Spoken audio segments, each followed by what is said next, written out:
My relationship with Venom as a character is sort of a funny one.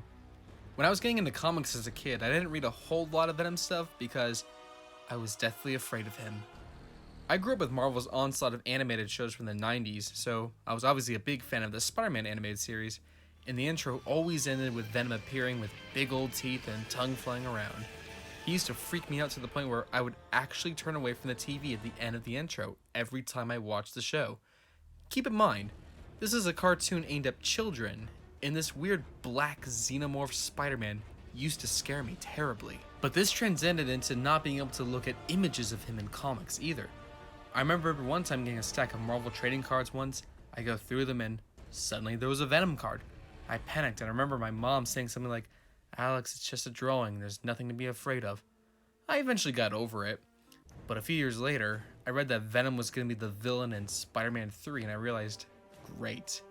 Now I have to deal with a live-action Venom. I can vividly remember discovering that first poster of the black suit Spider-Man in the rain and knowing what they were doing and getting kind of excited to see that. And the teaser trailer that had black suit Spider-Man looking at his reflection and seeing the regular suit and wondering what the hell was actually happening. In the film, maybe not as interesting, but my greatest childhood fear was back to haunt me, only this time he was going to be real looking. But the trailers pretty much kept Venom out of it, so the anticipation for me as someone who didn't seek out movie news as much in 2007 was both excited and nervous at the thought of seeing Venom on the big screen. So then Spider-Man 3 is released. There's obviously a lot wrong with it, but overall, I don't dislike the film at all. The biggest cop-out for many fans is killing Venom after like 20 minutes of screen time. But it wasn't long before Sony immediately started talking about doing a Venom solo film not connected to the Raimi Spider-Man trilogy, no Topher Grace, which I always felt a little bad about because he genuinely seemed like the kind of guy that cared about the character, and he was just there to play the part that was written.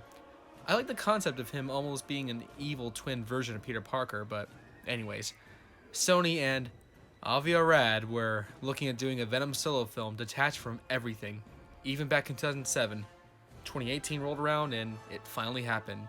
After they crashed and burned with the Amazing Spider-Man films, after the ideas of a Sinister Six film and all the other weird stuff they were looking at doing fell through, they returned to the idea they had back before the Sam Raimi era was over. Now, I'm a fan of Tom Hardy. I thought surely after screwing up the character the last time, surely after developing this since 2007, surely they knew what they were doing. Surely you can't be serious. I am serious. And don't call me Shirley. That first teaser came out and I kinda liked it. To me, it looked like it was going to be a film about the character of Eddie Brock. It looked a little different. It wasn't something from the MCU, not that I dislike the MCU films, but with Fox now bought by Disney, there won't be any more X-Men films separate from the MCU, which leaves Venom with being the last independent Marvel property in film. And full disclosure, what the MCU have done with Spider-Man just isn't for me. So I wanted Venom to succeed. But people generally didn't like that teaser. It didn't show Venom, I didn't care. I was happy to keep his appearance a secret, kinda like what they did with the marketing for Spider-Man 3. Then the second trailer comes out, they show him at the end, everybody freaks out over how good he looks in the trailer gets more views on YouTube than any other Spider-Man film's trailer. That was fun and all, but the thing I liked about it was how it was showing Tom Hardy's Eddie Brock as this douchey New York reporter. It was showing other things I was interested in, like Eddie trying to reason with the symbiote. I was kind of hopeful. Then the third trailer came out and I was less excited. It did that trailer pet peeve of mine where they pieced together dialogue to make it sound like a regular sentence when it clearly wasn't to begin with. I'm Eddie Brock. I'm a reporter. I always seem to find myself questioning something the government may not be looking at. I found something really bad. Plus, I felt they showed way too much. I didn't need to see another symbiote monster. They had Venom say, "Like a bird in the wind." That trailer did have some things I liked. Weaponizing the symbiote is something from the comics I've always liked the idea of.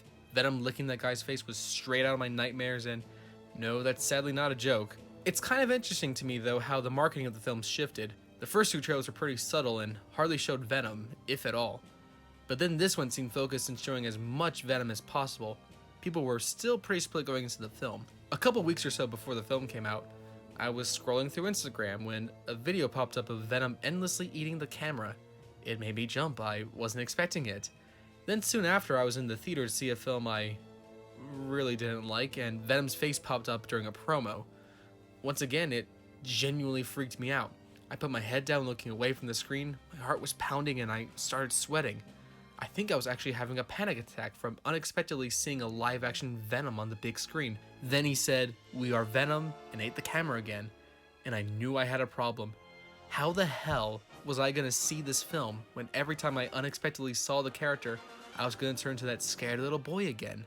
It was announced the film was not going to receive an R rating, which was a shame because I thought an unshackled Venom film could have had an opportunity to do something really unique, not unlike Logan and Deadpool, which were both critically acclaimed and financially successful.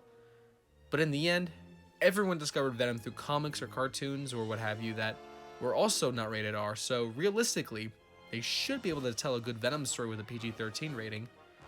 But then what appeared to be the kiss of death happened.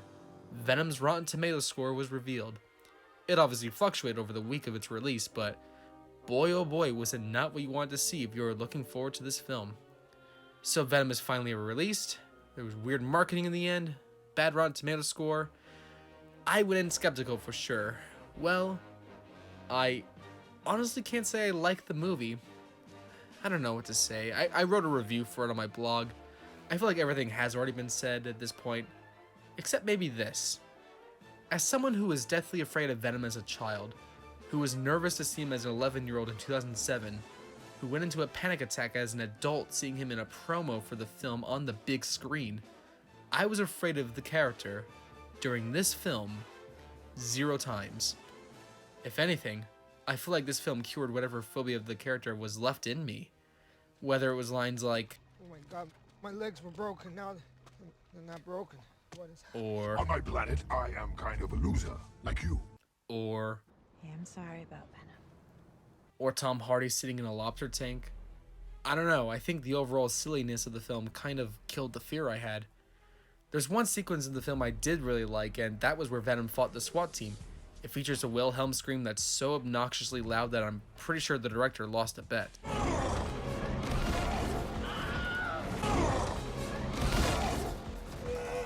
But it's a scene I felt could have also come from a Venom film with a more serious tone. I'll happily give credit where credit is due. I enjoy Tom Hardy's performance. Eddie and the symbiote have good chemistry because they're both played by Hardy. I'll also give them props for not forcing She-Venom into the marketing of the film in an attempt to make the fanboys go nuts on Twitter. But the difficult to watch final battle between two piles of goo, the cringy comedy, why the Riot symbiote chooses to possess an old lady for 6 months, how Eddie Brock goes from a successful reporter to being a step away from homeless, all thanks to a Fantastic Four-esque time jump. The bad of this film just outweighs the glimmer of good for me.